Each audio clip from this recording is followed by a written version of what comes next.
আলুর এই ভাইরাল রেসিপিটা আজকে আমিও ট্রাই করে ফেললাম। ভাবলাম সন্ধ্যার নাস্তার জন্য ডিফারেন্ট কিছু কি বানানো যায় যেটা ঝটপটভাবে করা যাবে আর ঘরের উপকরণ দিয়ে, তাই চটজলদি বানিয়ে নিলাম ভাইরাল এই মচমচের রেসিপিটা।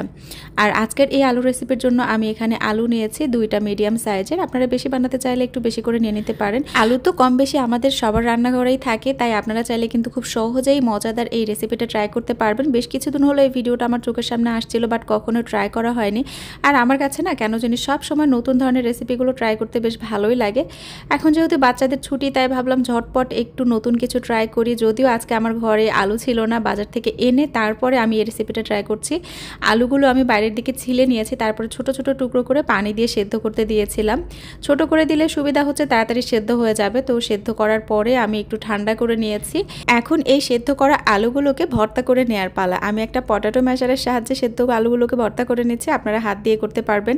আর আমি যখন এই রেসিপিটা বানাবো বলেছি, তখন থেকে আমার 2 মেয়ে বেশ এক্সাইটেড ছিল যে নতুন রেসিপি কেমন হবে, চলো মাম্মা দেখি, আজকে আমিও হেল্প করব।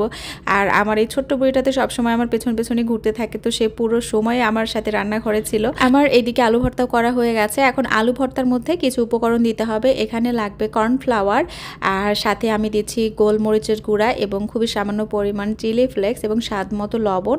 চাইলে একটু টালা জিরার গুঁড়া বা চাট মশলা আপনারা ব্যবহার করতে পারেন। আমার কাছে মনে হলো এই দুটো উপকরণ দিলে টেস্টটা বেড়ে যাবে। তো যাই হোক, আমি সব কিছু দিয়ে খুব ভালো মতো এটা মাখিয়ে নিয়েছি। লবণটাও টেস্ট করে নিয়েছি। ঝালটা কিন্তু আপনারা চাইলে বাড়িয়ে কমিয়ে দিতে পারেন। আমি যেহেতু বাচ্চাদের জন্য করছি, এই জন্য চিলি ফ্লেক্সটা কিন্তু খুব একটা বেশি দেইনি। তারপরে এই যে এটাকে আমি এই রকম স্কোয়ার শেপ করে একটা প্লেটে রেখে তারপর ডিপ ফ্রিজে রেখে দিয়েছিলাম 10 মিনিটের জন্য। আর এই 10 মিনিটেই কিন্তু এটা মোটামুটি শক্ত হয়ে যাবে। আর 10 মিনিটে এদিকে শক্ত হতে হতে আমি চুলায় কিন্তু অলরেডি তেল গরম হতে দিয়েছি। তেলটা এদিকে গরম হতে থাক। আর এই আলুটাকে এখন আমি ছোট ছোট করে, মানে একটু লম্বা লম্বা করে স্টিকের মতো করে কেটে নিচ্ছি। আমি হাতের উপর একটু তেল মেখে নিয়েছি, এতে করে আমার এই আলুর স্টিকগুলো তুলতে সুবিধা হচ্ছিল। প্রথমে খালি হাতেই চেষ্টা করছিলাম, বাট দেখলাম যে উঠাতে একটু কষ্ট হচ্ছে, মানে যেহেতু এটা একটু শক্ত হয়ে গেছে আর প্লেটের সাথে অনেকটা লেগে গেছে। এটাকে আমার কাছে মনে হলো একটু পাতলা করে, চিকন করে, লম্বা করে কাটলেই বেশ ভালো লাগবে। আমি একটু মোটা করে ফেলেছিলাম, যার ফলে এটা ভাজার পরে কিন্তু বেশ মোটা মোটা দেখাচ্ছিল। খেতে কিন্তু খারাপ লাগছিল না, বাট এটা যার যার চয়েস। আবার বাচ্চাদের জন্য যেহেতু করা, আপনারা চাইলে কিন্তু ছোট ছোট টুকরাও করতে পারেন। এতেও কিন্তু বাচ্চারা খেতে বেশ পছন্দ করবে, দেখতে বেশ আকর্ষণীয় মনে হবে। তবে এটা একান্তই যার যার চয়েস। যাই হোক, আমি সবগুলোই কিন্তু তেলের মধ্যে দিয়ে এইভাবে এপিট ওপিট উল্টিয়ে গোল্ডেন করে ভেজে নিয়েছি। আর আমার কাছে প্রথমে মনে হচ্ছিল এটা কি ভাজা যাবে, মনে হচ্ছে যে এটা হয়তো বা ভেঙে যেতে পারে, বাট যখন দেখলাম যে চুলায় দিচ্ছি, এটা কিন্তু খুব সুন্দর মতো ভাজা হয়ে যাচ্ছে বিকজ অফ কর্নফ্লাওয়ার। আপনারা আবার বেশি বুদ্ধি করে কেউ ডিম দিতে যাবেন না, তাহলে কিন্তু টেস্টটাই নষ্ট হয়ে যাবে। তো যাই হোক, এই যে ভাজা হয়ে গেছে, বাইরের দিকে এত সুন্দর ক্রিস্পি হয়েছে, চারিদিকে যখন খাচ্ছিলাম তখন বোঝা যাচ্ছিল এর সাউন্ডটা এতটা ক্রিস্পি।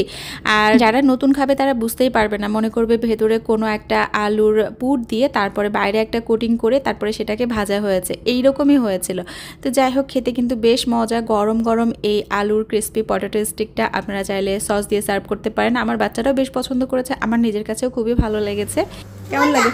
মজা? ফ্রেঞ্চ ফ্রাইজের মতো মজা? মজা? অনেক মজা, কিন্তু গরম।